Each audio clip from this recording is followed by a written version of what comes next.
24/7 news TV. Big boss హౌస్లో 3 వారాలు గడిచాయి.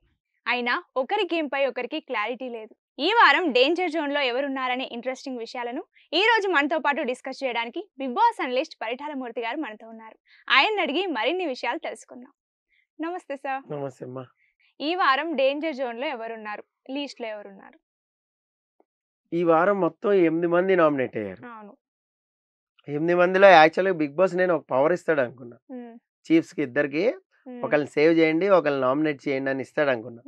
లేదంటే ఒకళ్ళని సేవ్ చేసే పవర్ అయినా ఇచ్చి ఉండాల్సింది. మొన్న వారం కూడా 8 మంది. ఇప్పుడు కూడా 8 మంది అంటే హెవీ అయిపోద్ది.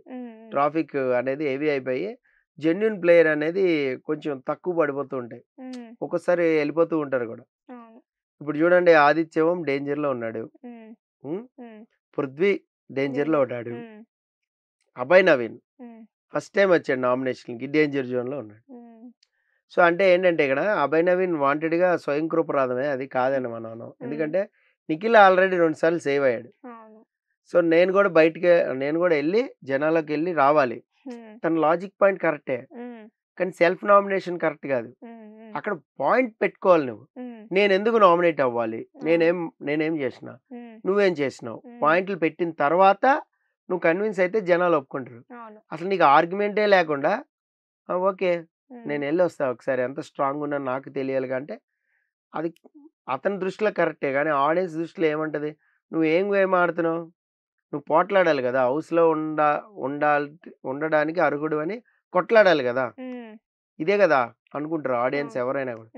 నువ్వు విన్నర్ అవ్వాలని కొట్లాడాలంటే ఏమవ్వాలి? 15 వారాలు ఉండాలి. ఫస్ట్ మన దృష్టి టాప్ 5కి ఉండాలి. టాప్ 5లో ఉన్నప్పుడు ఎట్లా ఉండాలి? నెంబర్ 1 పొజిషన్‌గా ఉండాలి. ఫస్ట్ నుంచి నెంబర్ 1 పొజిషనే ఉండాలి బ్రెయిన్‌లో.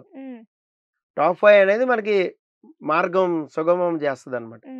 సో, ఫస్ట్ నుంచి విన్నర్ అవుతాననే ఉండాలి. ఉన్నప్పుడు ఏంటి నీకు ఖచ్చితంగా నిఖిల్‌తోనే స్ట్రాటజీ ప్లే చేయాలి. 2 వారాలు సేవ్ అయ్యాడంటే ఓట్ బ్యాంక్ బాగుంటది. డౌట్ లేదు. సో, నిఖిల్‌ని మనం సేవ్ చేసుకొని మనం నామినేట్ అయితే నిఖిల్ ఓట్ బ్యాంక్ మనకు పడిద్దేమో. ఇలా ఆలోచించకూడదు. మేబీ ఇలా ఆలోచిస్తే అభయ్ రాంగ్ అవుతాడు. అలా కాకుండా నిజంగానే స్ట్రాంగ్‌గా ఎళ్లి జనాల్లోకెళ్ళి వద్దామనుకుంటే అభయ్ రైట్ అవుతాడు.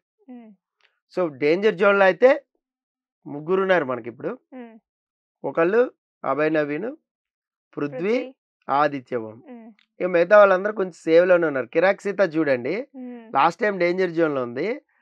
తన గేమ్ వల్ల ఈ వారం ఓట్లు పడ్డాయి. నేను చాలా మందికి ఎప్పుడు చెప్తూ ఉంటా ఇదే. నామినేషన్ 2 రోజులు పెడితే వచ్చే నష్టం. నామినేషన్ 2 రోజులు పెట్టారా?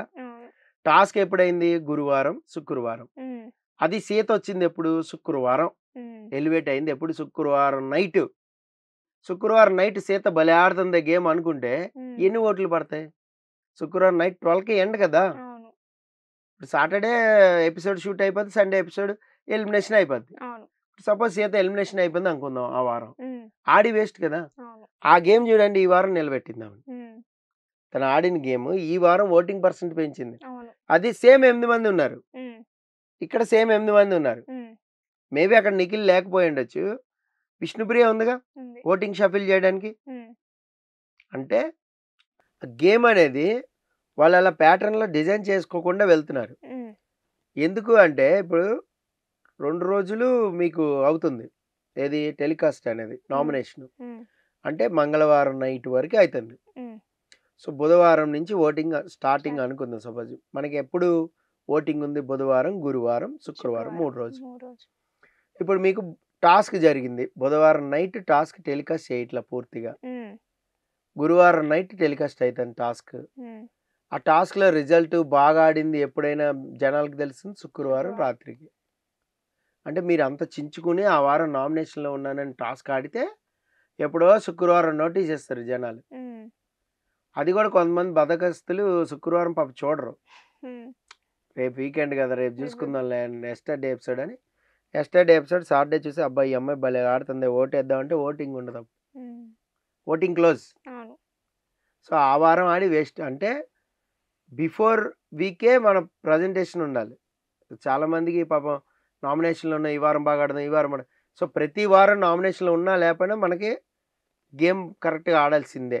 దీన్ని బట్టి అర్థమవుతుంది. సో, కాబట్టి నామినేషన్‌లో లేకపోతే రిలాక్స్ అయిపోవడం, ఉంటే బాగా ఆడటం ఇలా ఉండకూడదు. సో ఆడే ఆపర్చునిటీ, ఆడే అవకాశం అనేది మనం తీసుకోవాలి. అందుకే నామినేషన్‌లో ఉన్నా లేకపోయినా గేమ్ అనేది బాగా ఆడారు. అవును. ఈ వారం అయితే వీళ్ళు డేంజర్ జోన్‌లో ఉన్నారు. వీళ్ళ ముగ్గురులో ఎవరైనా ఎళ్ళిపోవచ్చు. ఓకే. ముగ్గురు మేల్ కంటెస్టెంట్సే చూడండి. హ్మ్. నైనిక సేఫ్ జోన్‌లో ఉంది.